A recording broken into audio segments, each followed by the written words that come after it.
मेरा नाम है हरिया, मैं काम करता हूँ बहुत बढ़िया, खाता हूँ खाना और रोज गाता हूँ गाना। अरे यार, आज तो बहुत देर हो गई। इस खतरनाक जंगल को देखकर तो मेरे हाथ पैर ठंडे हो गए हैं। अगर मैं वक्त पर गांव नहीं पहुंचा तो मालिक बहुत नाराज हो जाएंगे। तभी हरिया को एक आवाज सुनाई देती है। सुनिए हरु जी। अरे, ये आवाज किसने दी? तभी हरिया को सामने कुछ दूर एक औरत खड़ी दिखाई देती है। अरे भाई, ये औरत अकेली इतनी रात को इस जंगल में क्या कर रही है? चलकर पूछना पड़ेगा।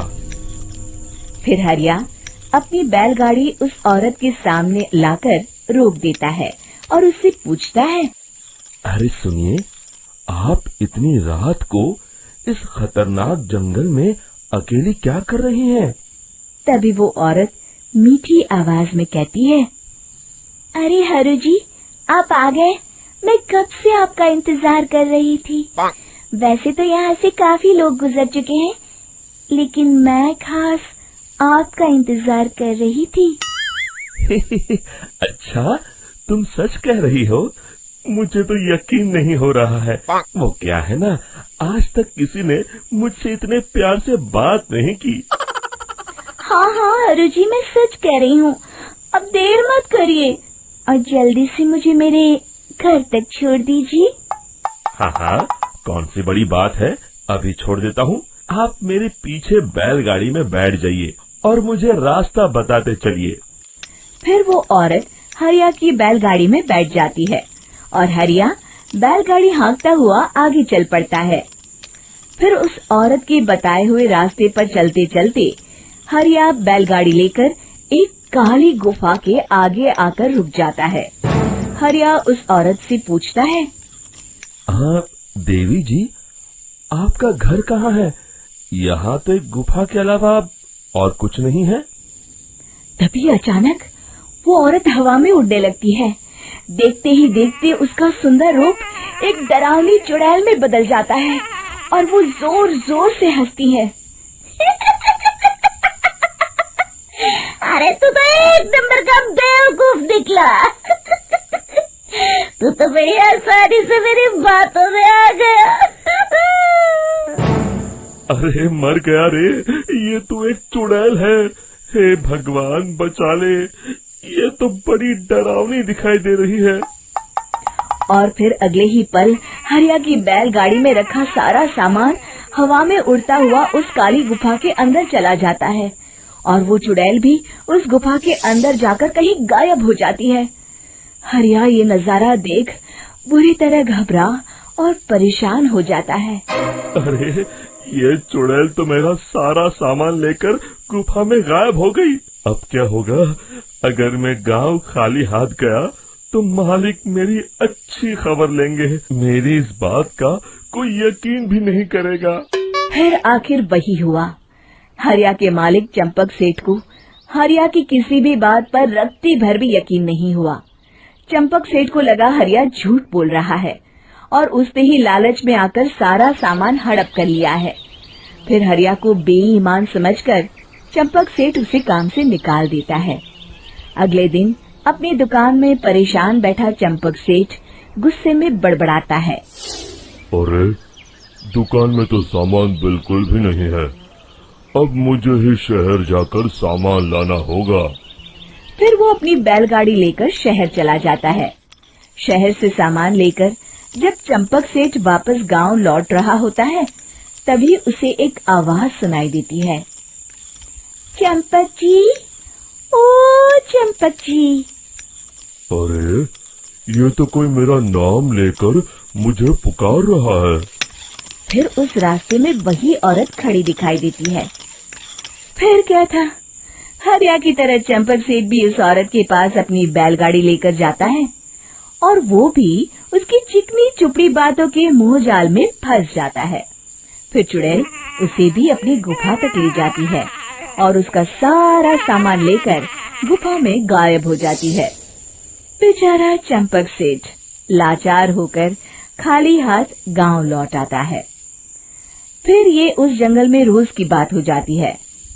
जो कोई भी शहर से कुछ लेकर गांव की तरफ लौटता, वो चुड़ैल उसे बेवकूफ बनाकर उसका सारा सामान लेकर गुफा में गायब हो जाती। एक दिन हरिया एक लकड़हारे को उसी जंगल की तरफ जाते हुए देखता है। फिर हरिया उसे रोकते हुए कहता है, अरे भाई, क्यों अपनी मौत को दावत दे रहे हो? मेरी बात मानो, आगे जंगल में मत जाओ, वहाँ एक बड़ी भयानक चुड़ैल रहती है। लकड़हारा हरिया की बातों को नजरअंदाज करते हुए कहता है, अरे भाई, मुझे पहले ही बहुत देर हो चुकी है, मुझे जाने दो भाई।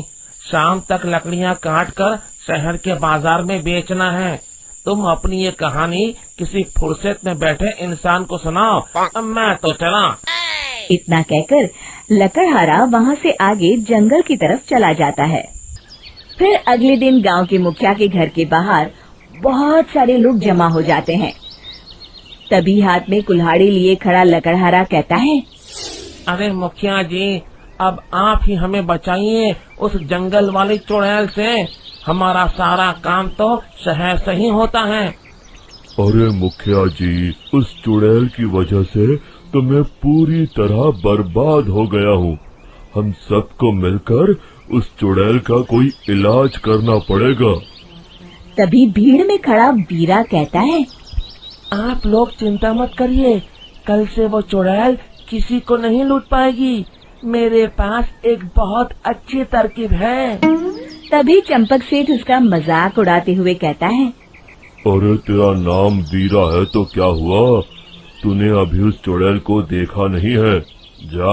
जाकर अपना काम कर, बड़ा आया। तब मुखिया जी कहते हैं, नहीं चंपक सेठ, मुझे लगता है हमें इस लड़के को एक मौका देना चाहिए। फिर सभी गांव वाले मुखिया जी की बातों से सहमत हो जाते हैं और वीरा शाम को एक बैलगाड़ी में कुछ सामान लादकर उस जंगल की ओर चल देता है। वीरा, ओ वीरा, कहाँ जा रहा है? तभी वीरा मुड़ के देखता है, वही चुड़ैल एक औरत के रूप में खड़ी है। अरे बहन जी, मैं आपको ही ढूंढ रहा था। देखिए, मैं आपके लिए क्या लाया हूँ। अरे वाह, तो खुद मेरे लिए इतना सामान लाया है। तू ही अकेला गांव में समझदार है। जरा देखो, मैं भी खोल के, बड़े भूख लगी है। जैसे ही चुड़ैल उस सामान पर से कपड़ा हटाती है, एक भगवान शिव की तेज रोशनी उसके अंदर मूर्ति से निकलती है और चुड़ैल अपने असली रूप में आकर जलने लगती है। अरे मैं जल रही हूँ, बचाओ! बचाओ! ओम नमः शिवाय, मर गई मैं! देखते ही देखते वो चुड़ैल राख के साथ उड़ जाती है और सभी गांव वाले भी वहां आ जाते हैं। शिक्षा बुराई पे सदा अच्छाई की ही जीत होती है।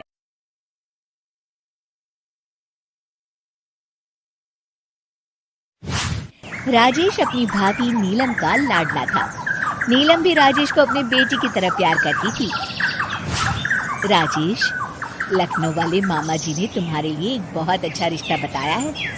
लड़की बहुत अच्छी है, अब तुम शादी कर लो।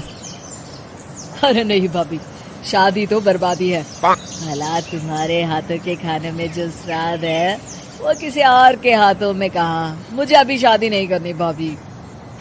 राजेश की ना नुकुर करने के बावजूद घर वाले उसकी शादी करवा देते हैं, लेकिन फिर भी राजेश अपनी भाभी का पल्लू नहीं छोड़ता। वो अपनी पत्नी को बिल्कुल तवज्जो नहीं देता था।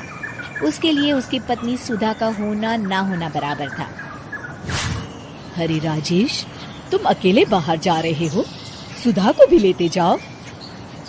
अरे क्या भाभी, हफ्ते में एक दिन तो छुट्टी मिलती है और आप वो भी खराब करना चाहती हैं। सुधा बाहर जाके क्या करेगी, वो घर में ही ठीक है। वैसे मुझे देर हो रही है भाभी, चलता हूँ मैं। राजेश की इस बेरुखी से सुधा हमेशा उदास रहती थी। फिर एक दिन नीलम इस विषय को लेकर अपने पति से चर्चा करती है। सुनिए जी, राजेश को कब अकल आएगी? वो तो सुधा की बिल्कुल कदर ही नहीं करता। अब आप ही बताइए ऐसे कैसे चलेगा। तुम ठीक कहती हो, राजेश को सही रास्ते पर लाना ही पड़ेगा। चलो मैं तुम्हें एक उपाय बताता हूँ। फिर 2 दिन के बाद नीलम बाजार से खरीदारी करके घर लौटती है। ये लीजिए माँ जी, मैं आपके लिए नई साड़ी लेकर आई हूँ। बबलू, ये तुम्हारे लिए। नीलम सबके लिए कुछ न कुछ लेकर आती है। भाभी, आप मेरे लिए कुछ नहीं लेकर आई क्या? अरे राजेश, तुम क्या समझते हो, मैंने कोई बैंक खोल रखा है या फिर घर के आंगन में पैसों का पेड़ लगा रखा है? तुम हर बात के लिए मुझसे उम्मीद क्यों रखते हो? अब बड़े हो गए हो, अच्छा कमाते हो। क्या भाभी, मैं तो बस। अरे बस भी करो, तुम्हारी ये बच्चे जैसी नासमझ बातें सुनने के लिए मेरे पास बिल्कुल वक्त नहीं है। नीलम राजेश को झिड़ककर वहां से चली जाती है। राजेश अचानक अपनी भाभी का ये रूप देख असमंजस में पड़ जाता है। फिर एक दिन नीलम रसोई घर में खाना बना रही होती है कि तभी राजेश वहां आता है। भाभी, आज मैंने अपने बॉस से वादा किया है कि उनके लिए आपके हाथों का बना गाजर का हलवा लेकर आऊंगा। आपके हाथ से बने गाजर के हलवे में तो जादू है, जादू। मेरे बॉस तारीफ करते नहीं थकते। प्लीज अब जल्दी से बना दीजिए ना भाभी। नीलम राजेश के ऊपर भड़क जाती है। तुम्हारा दिमाग खराब है क्या? आखिर तुम मुझे समझते क्या हो? इस घर की नौकरानी? जब देखो तब फरमाइश करते रहते हो, भाभी ये बना दो, भाभी वो बना दो। अरे तुम्हारी पत्नी सुधा भी तो इस घर में रहती है, तुम उससे कुछ क्यों नहीं कहते? भाभी, आप इस तरह की बातें क्यों कर रही हैं? अरे बस भी करो राजेश, मेरा दिमाग और मत खराब करो, जाओ यहाँ से। अपनी भाभी का इस तरह बेरुखी भरा बर्ताव देख राजेश को बड़ा बुरा लगता है और वो उदास होकर अपने कमरे में बैठ जाता है। तभी उसकी पत्नी सुधा वहां आती है। क्या हुआ जी, आप इस तरह उदास क्यों बैठे हैं? राजेश अपनी पत्नी को सारी बात बताता है। राजेश की बात सुनकर सुधा मुस्कुराती कहती है, बस इतनी सी बात? चलिए जी, मैं आपके बॉस के लिए गाजर का हलवा बना देती हूँ। अरे छोड़ो, तुमसे नहीं हो पाएगा, रहने दो। आप तो बस देखते जाइए जी, अभी आती हूँ मैं। थोड़ी देर के बाद सुधा हलवा बना के राजेश को देती है। फिर राजेश अपने ऑफिस चला जाता है। शाम को जब राजेश घर आता है तो खुशी के मारे अपनी पत्नी सुधा को गले लगा लेता है।